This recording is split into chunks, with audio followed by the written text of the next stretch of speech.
การประเรียนท่านที่จะร่วมทำบุญผ่านบัญชีธนาคารออมสินชื่อบัญชีพัฒนาวัดบ้านเราเลขที่บัญชี02-020-9015-74034เลขที่บัญชี020-290-1574-034หรือติดต่อสอบถามได้ที่พระครูภาวนาโสภิตไฝปัสนาผู้ช่วยศาสตราจารย์ด็อกเตอร์เจ้าวาดวัดบ้านเหล่าพระเจ้าตากเขียว0969525159ได้ทุกวันก็เป็นงานบุญงานกุศลคณะสงฆ์คณะศรัทธาพร้อมใจกันสร้างศาลาการประเรียนวัดบ้านเหล่าพระเจ้าตากเขียวอำเภอป่าซางจังหวัดลำพูนได้อนุโมทนาบุญร่วมกันมีความสุขในเทศกาลเข้าพรรษาออกพรรษาโดยทั่วหน้ากัน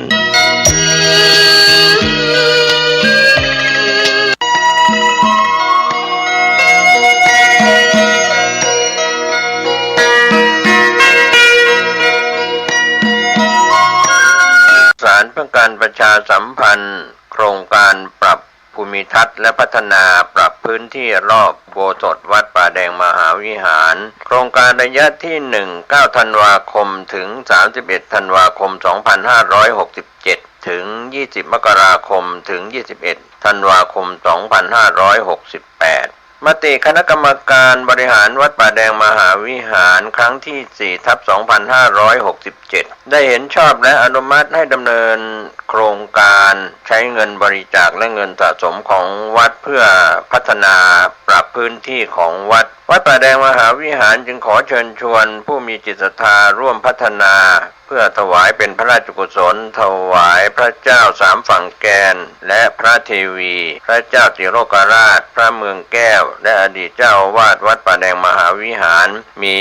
พระญาณคัมภีร์พระมหาสวามีโพธินันทะครูบาเจ้าศรีวิชัยพระอธิการอินแก้วอรินทโรครูบาอ่องขอเชิญชวนผู้ใจบุญร่วมผู้มีจิตศรัทธา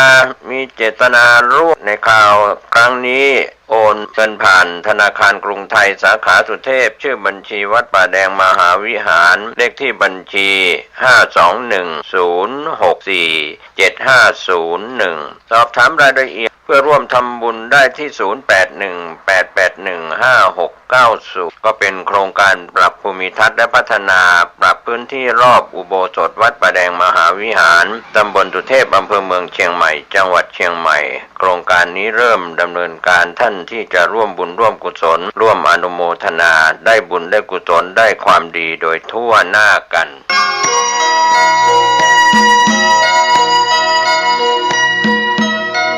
วัดพระสิงห์วรมหาวิหารโรงเรียนธรรมราชศึกษาร่วมกับเทศบาลนครเชียงใหม่ขอเชิญร่วมพิธีบรรพชาสามเณรภาคฤดูร้อนครั้งที่26เฉลิมพระเกียรติพระบาทสมเด็จพระวชิรเกล้าเจ้าอยู่หัวรัชกาลที่10เฉลิมพระเกียรติสมเด็จพระกนิษฐาธิราชเจ้ากรมสมเด็จพระเทพรัตนราชสุดาสยามบรมราชกุมารีเนื่องในวโรกาสเจริญพระชนมายุ70พรรษาระหว่างวันที่2ถึง13เมษายนพุทธศักราช2568ตามกำหนดการดังต่อไปนี้วันที่1เมษายนพุทธศักราช2568เวลา 14 นาฬิกาพิธีปลงผมณอาคารเรืองวิสุทธิ์โรงเรียนธรรมราชศึกษาวันพุธที่2เมษายนเวลา 8 นาฬิกาพิธีบรรพชาณพระวิหารหลวงวัดพระสิงห์วรมหาวิหารอำเภอเมืองจังหวัดเชียงใหม่ในงานนี้ขอเชิญเป็นเจ้าภาพบรรพชาสามเณรรูปละ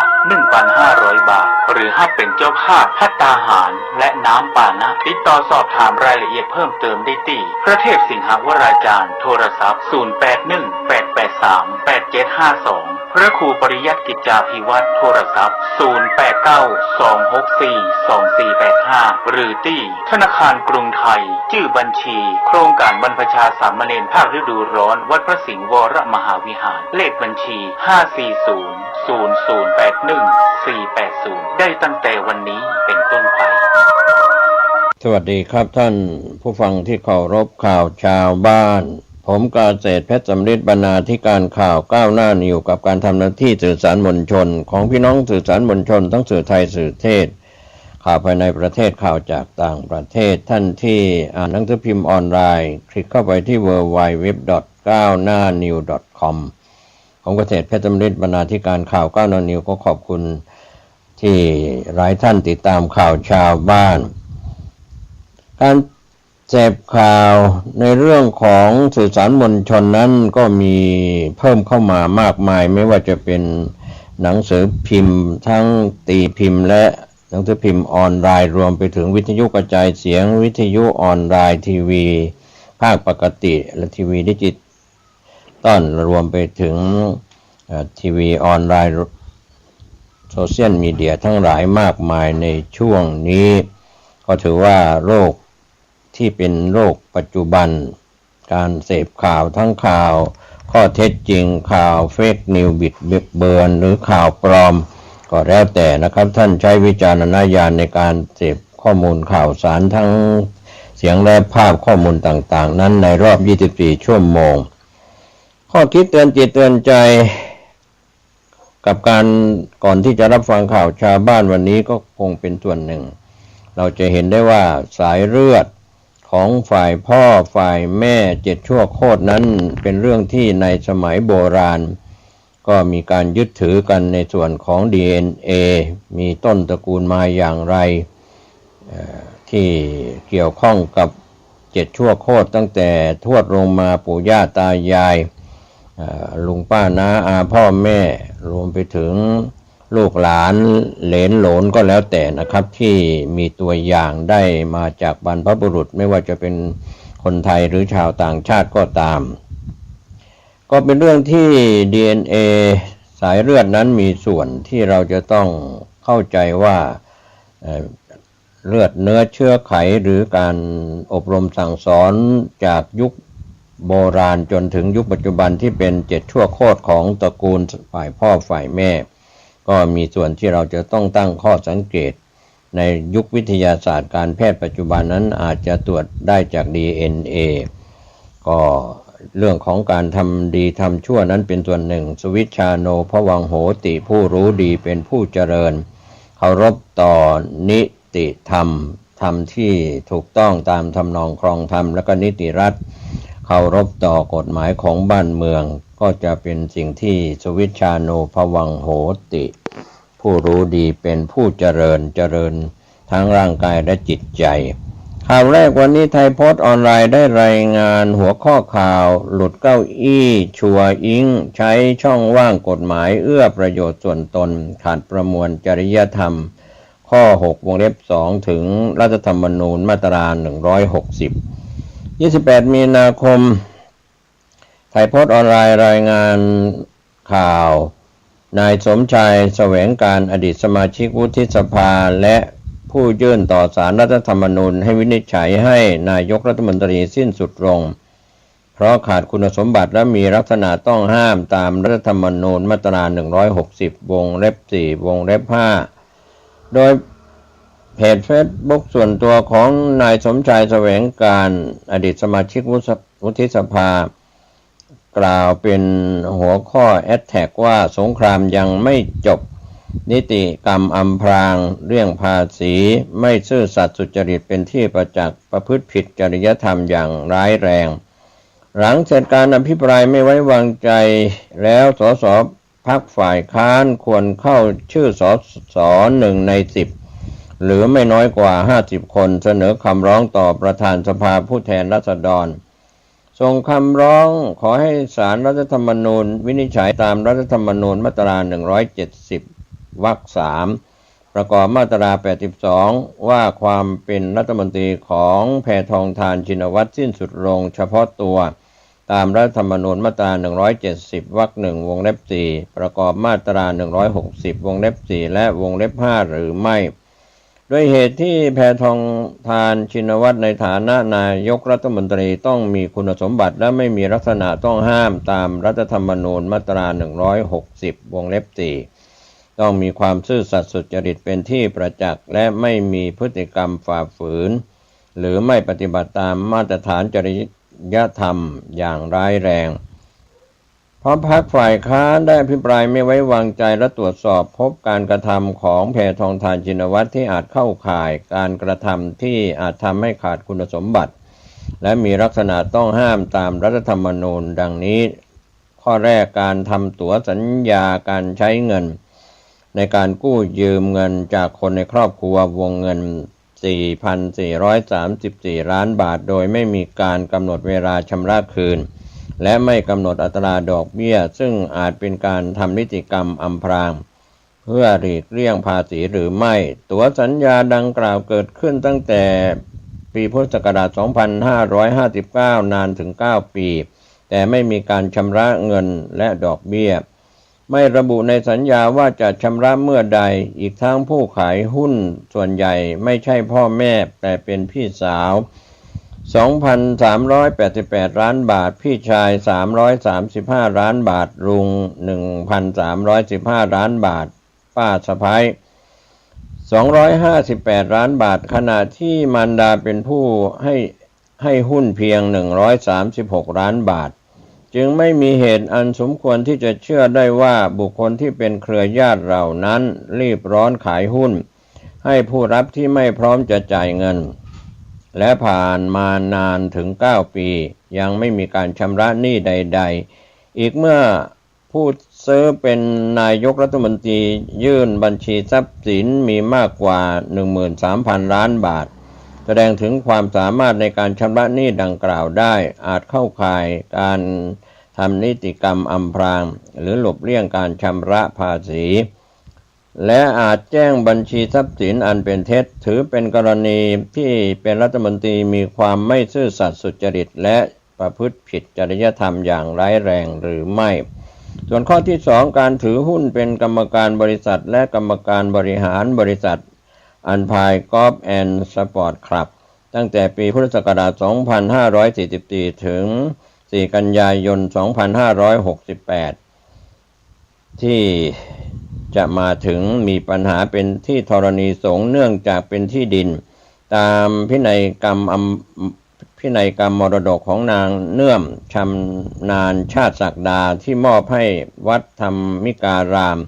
เพื่อใช้หาประโยชน์ทนุบำรุงศาสนาเป็นที่ธรณีสงฆ์ตามคำพิพากษา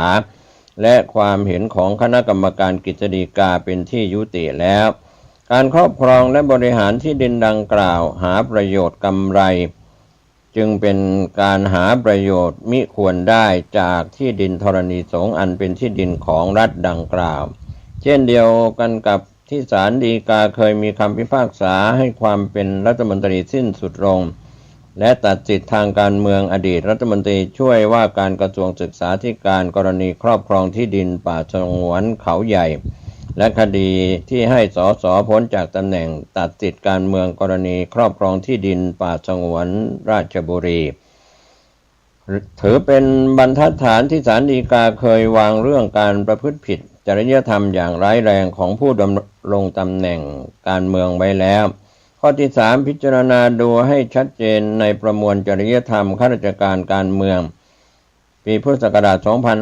2564 ข้อ 6 วงเล็บ 2 ข้าราชการการเมืองต้องยึดมั่นในกฎหมายและไม่ใช้ช่องว่างทางกฎหมายเพื่อเอื้อประโยชน์สำหรับตนเองหรือผู้อื่นนายกรัฐมนตรีเป็นข้าราชการการเมืองที่ต้องปฏิบัติตามประมวลจริยธรรมขณะนี้เข้าข่ายต้องสงสัยว่ามีความผิดจริยธรรมข้าราชการการเมืองด้วยการอาศัยช่องว่างทางกฎหมายอันเป็นการผิดตามประมวลจริยธรรมข้าราชการการเมืองข้อ 6 วงเล็บ 2 หรือไม่ดังนั้นถึงเวลาแล้วที่พรรคฝ่ายค้านจะได้พิสูจน์ตัวเองในการทำหน้าที่อย่างแท้จริงสมศักดิ์ศรีด้วยการยื่นเรื่องต่อศาลรัฐธรรมนูญเพื่อวินิจฉัยว่าเรื่องการทำสัญญาตั๋วใช้เงิน PN 4.4 พันล้านบาทที่เข้าข่ายต้องสงสัยว่าอาจเป็นนิติกรรมอำพรางหรืออาจเลี่ยงภาษีและการถือครองที่ธรณีสงฆ์ที่ดินสนามกอล์ฟอันพายที่ธรณีสงฆ์ของนายกรัฐมนตรีอาจถือเป็นการกระทำที่เข้าข่ายไม่สุจริตเป็นที่ประจักษ์และประพฤติผิดในจริยธรรมอย่างร้ายแรงจะทำให้ต้องพ้นจากตำแหน่ง เพราะขาดคุณสมบัติและมีลักษณะต้องห้ามตามรัฐธรรมนูญหรือไม่ในฐานะผู้เคยยื่นต่อร้องศาลรัฐธรรมนูญให้วินิจฉัยความเป็นรัฐมนตรีของนายเศรษฐาก็ขอฝากสังเกตเชิงบวกไปยังพรรคฝ่ายค้านถึงกรณีที่ศาลรัฐธรรมนูญเมื่อวันที่ 26 มีนาคม 2568 ที่ผ่านมามีมติเอกฉันท์รับคดีที่สว.รวบรวมรายชื่อยื่นร้องให้วินิจฉัยความเป็นรัฐมนตรีของนายภูมิธรรมเวชยชัยและพันตำรวจเอกทวีสอดส่องไว้พิจารณาตามรัฐธรรมนูญมาตรา 170 วรรค 3 ประกอบมาตรา 82 วรรค 1 และพรป.ว่าด้วยวิธีพิจารณาของศาลรัฐธรรมนูญ 2561 มาตรา 7 วงเล็บ 4 ให้ผู้ถูกร้องทั้งสองยื่นคำชี้แจงแก้ข้อกล่าวหาต่อศาลรัฐธรรมนูญภายใน 15 วันแต่ไม่ได้สั่งให้ผู้ถูกร้องหยุดปฏิบัติหน้าที่ระหว่างรอคำวินิจฉัยนั้นน่าจะเป็นโอกาสดีที่สสพรรคฝ่ายค้านหรือสวไม่น้อยกว่า1 ใน 10ของแต่ละสภาหรือ1 ใน 10ของ2 สภารวมกันจะได้เร่งดำเนินการรวบรวมรายชื่อยื่นคำร้องต่อศาลรัฐธรรมนูญในแนวทางเดียวกันเพราะประสบการณ์ส่วนตัวเชื่อว่าถ้าฝ่ายค้านยื่นข้อเท็จจริงประกอบข้อกฎหมายให้ชัดเจนแบบเดียวกันศาลรัฐธรรมนูญน่าจะมีมติรับไว้พิจารณาตามแบบทำนองเดียวกันก็ได้ทำหน้าที่ตรวจสอบจริงจังอย่าแค่อภิปรายเป็นวาทกรรมแล้วจบกันก็จะเป็นแอทแทกมวยล้มต้มคนดูก็เป็นข้อมูลจากนายสมชายแสวงการอดีตสมาชิกวุฒิสภาและผู้ยื่นต่อศาลรัฐธรรมนูญให้วินิจฉัยให้นายกรัฐมนตรีสิ้นสุดลงเพราะขาดคุณสมบัติและมีลักษณะต้องห้ามตามรัฐธรรมนูญมาตรา 160 วงเล็บ 4 วงเล็บ 5ก็เป็นข้อมูลที่ได้รายงาน27 มีนาคม 2568 ที่ผ่านมานะครับอย่าปล่อยคนโกงมีที่ยืนในสังคมนอกจากนั้นนายสมชายยังโพสต์เพิ่มเติมอีกท่อนท้ายว่าชัดเจนฟันธงว่าอุ๊งอิ๊งอาจเข้าข่ายผิดประมวลจริยธรรมข้าราชการการเมืองข้อ 6 วงเล็บ 2 ใช้ช่องว่างทางกฎหมายเพื่อเอื้อประโยชน์ส่วนตนยื่นข้อเท็จจริงประกอบข้อรัฐธรรมนูญต่อศาลรัฐธรรมนูญวินิจฉัยขาดคุณสมบัติและมีลักษณะต้องห้ามตามรัฐธรรมนูญมาตรา 160 วงเล็บ 4 วงเล็บ 5ก็อาจจะมีมุมมองคาดการณ์กันหลุดเก้าอี้ชัวเว้นแต่ฝ่ายค้านไม่เอาจริงแค่ปาหี่ไปวันๆก็เป็นเรื่องราวที่เกี่ยวข้องกับข่าวการบ้านการเมืองท่านใช้วิจารณญาณขอบคุณไทยโพสต์ออนไลน์ได้รายงานหัวข้อข่าวหลุดเก้าอี้ชัวอิงไม่ขออภัยหลุดเก้าอี้ชัวอิงใช้ช่องว่างกฎหมายเอื้อประโยชน์ส่วนตนขัดประมวลจริยธรรมข้อ 6 วงเล็บ 2 ถึงรัฐธรรมนูญมาตรา 160ก็เป็นหัวข้อข่าวจากไทยโพสต์ออนไลน์รายงานข่าวเรื่องนี้มีความคืบหน้าอย่างไรจะได้รายงานเพิ่มเติมท่านใช้วิจารณญาณในมุมมองในส่วนของข่าวไปทางด้านข่าวไทยรัฐออนไลน์ได้รายงานข่าวหัวข้อข่าวถากรถึงนายกรัฐมนตรีนอกจากสส.รักชนกศรีนอกพรรคประชาชนที่ทวงถามถึงร่างแก้ไขพระราชกำหนดพรก.มาตรการป้องกันและปราบปรามอาชญากรรมทางเทคโนโลยีซึ่งผ่านความเห็นชอบจากคณะรัฐมนตรีครม.เมื่อวันที่ 28 มกราคม 2568 แล้วนั้นเรื่องนี้ข่าวคืบหน้าสส.ถากร ตันตสิทธิ์พรรคไทยสร้างไทยอดีตเลขาธิการคณะกรรมการกิจการกระจายเสียงกิจการโทรทัศน์และกิจการโทรคมนาคมแห่งชาติหรือกสทช.ซึ่งเป็นอดีตกสทช.เพิ่งแหกโพยฝ่ายค้านกดโหวตไว้วางใจนายกรัฐมนตรี1 กุ๊ปยังเป็นอีกคนที่ถามหาร่างแก้ไขพระราชบัญญัติข ออภัยแก้ไขพระราชกำหนดดังกล่าวด้วยเช่นกันเพราะข้อกฎหมายที่กำหนดให้ค่ายมือถือและธนาคารต้องร่วมชดใช้ค่าเสียหายให้กับประชาชนที่ถูกแก๊งคอลเซ็นเตอร์หลอกลวงนั้นถือว่ามีประโยชน์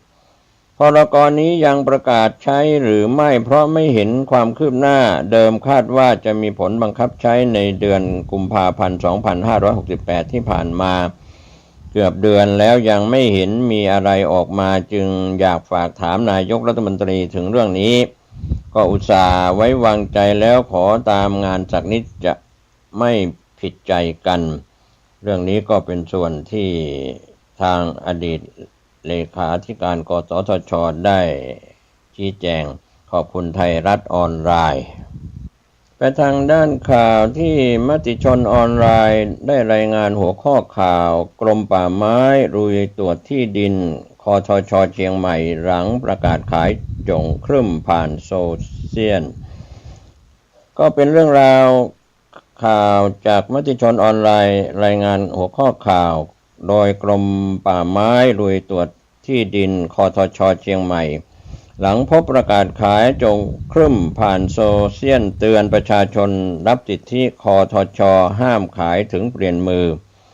อย่างเด็ดขาดพร้อมสั่งตัดสิทธิ์และถูกดำเนินคดีตามกฎหมาย27 มีนาคมที่ผ่านมานายสุรชัยจรบุญอธิบดีกรมป่าไม้กระทรวงทรัพยากรธรรมชาติและสิ่งแวดล้อมทส.ได้ออกมาชี้แจงว่ากรมป่าไม้กำลังเร่งตรวจสอบที่ดินทำกินที่ทางรัฐบาลได้มอบให้กับผู้ยากไร้ตามโครงการที่ดินแห่งชาติคทช.ซึ่งในขณะนี้พบว่ามีการนำพื้นที่ดังกล่าวประกาศขายผ่านสื่อโซเชียลโดยเบื้องต้นได้มอบหมายให้เจ้าหน้าที่สำนักจัดการทรัพยากรป่าไม้ที่1เชียงใหม่สำนักจัดการที่ดินป่าไม้กรมป่าไม้ร่วมกับฝ่ายปกครองอำเภอดอยสะเก็ดและสถานีตำรวจภูธรดอยสะเก็ดลงพื้นที่ตรวจสอบโดยผลการตรวจสอบพบว่าที่ดินดังกล่าวตั้งอยู่ในพื้นที่หมู่ 4บ้านโป่งกลุ่มตำบลป่าเมี่ยงอำเภอดอยสะเก็ดจังหวัดเชียงใหม่ซึ่งอยู่ในเขตป่าสงวนแห่งชาติป่าขุนเมฆกวงตามกฎกระทรวงฉบับที่ 455 วงเล็บพุทธศักราช 2515 ออกตามพระราชบัญญัติป่าสงวนแห่งชาติปีพุทธศักราช 2507 โดยพื้นที่ดังกล่าวมีการล้อมรั้วลวดหนามภายในก็มีการก่อสร้างบ้านพักศาลาที่พักและโรงเก็บของ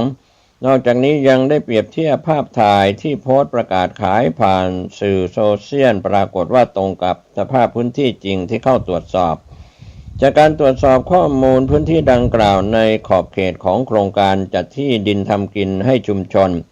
คทช.มีข้อกำหนดชัดเจนว่าที่ดินที่ได้รับการจัดสรรนั้นสามารถตกทอดไปเป็นมรดกแก่ทายาทแต่ห้ามซื้อขายหรือเปลี่ยนมือหากมีการซื้อขายถือว่าเป็นการกระทำผิดกฎหมายว่าด้วยการป่าไม้ซึ่งเข้าข่ายความผิดตามพระราชบัญญัติป่าไม้พุทธศักราช 2484 มาตรา 54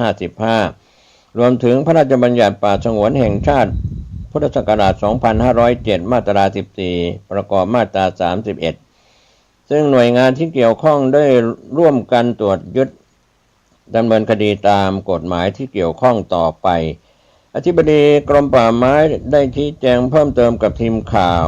ว่ากรมป่าไม้ดำเนินการตรวจสอบและบังคับใช้กฎหมายตามนโยบายของดร.เฉลิมชัยศรีอ่อนรัฐมนตรีว่าให้พื้นที่ดังกล่าวเกิดประโยชน์สามารถแก้ไขปัญหาให้กับราษฎรผู้ยากไร้ที่ทำกิน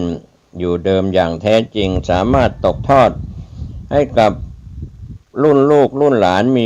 ความมั่นคงในชีวิตไม่ตกไปอยู่ในมือของนายทุนหรือผู้ที่ไม่มีสิทธิ์และไม่มีคุณสมบัติครอบครองตามมติครม. 26 พฤศจิกายน 2561 โดยเฉพาะพื้นที่ที่อยู่ระหว่างการสำรวจและพื้นที่ที่ได้รับอนุญาตให้จัดที่ดินทำกินให้ชุมชนแล้วทั้งนี้เจ้าหน้าที่กรมป่าไม้จะดำเนินการในการที่เดินหน้าตรวจสอบและดำเนินการตามกฎหมายอย่างเข้มงวดเพื่อปกป้องทรัพยากรป่าไม้และรักษาสิทธิของประชาชนผ ผู้ได้รับการจัดสรรที่ดินอย่างถูกต้องต่อไปโดยกรมป่าไม้ขอเตือนประชาชนที่ได้รับสิทธิในที่ดินคทช.ขอให้ปฏิบัติตามเงื่อนไขการใช้ประโยชน์ตามกฎหมายห้ามขายหรือเปลี่ยนมือโดยเด็ดขาดมิฉะนั้นจะถูกตัดสิทธิ์และถูกดำเนินคดีตามกฎหมายนอกจากนี้ขอให้ประชาชนระมัดระวังการซื้อที่ดินที่อ้างว่าเป็นคทช.พทบ5หรือผู้อยู่ระหว่างการรับรองสิทธิ์เพราะที่ดินเหล่านี้ไม่สามารถซื้อขายได้หากฝ่าฝืนจะเสียเงินเปล่าและถูกดำเนินคดีตามกฎหมายวิจารณญาณในการรับข้อมูลข่าวสารวันนี้ข่าวชาวบ้านหมดเวลาลงผมเกษตรเพชรตำลินบรรณาธิการข่าวก้าวนนี้ก็ขอบคุณพี่น้องสื่อสารมวลชนทุกแขนงสาขาทั้งสื่อไทยสื่อเทศสื่อไทยเป็นข่าวในส่วนกลางและภูมิภาคสื่อเทศข่าวจากต่างประเทศด้วยความขอบคุณท่านใช้วิจารณญาณในการรับข้อมูลข่าวสารติดตามข้อมูลข่าวชาวบ้านในข่าวครั้งต่อไปขอทุกคนทุกท่านได้ดูแลสุขภาพตัวท่านเองคนในครอบครัวกับ PM 2.5 ในพื้นที่เชียงใหม่ยังหนาแน่นขอให้ท่านดูแลสุขภาพตัวท่านเองคนในครอบครัวหน่วยงานของท่านปลอดจาก PM 2.5 อย่างปลอดภัยสุขภาพดีทั่วหน้าสวัสดีครับเจริญสุขญาติโยมท่านพุทธศาสนิกชนท่านผู้ฟัง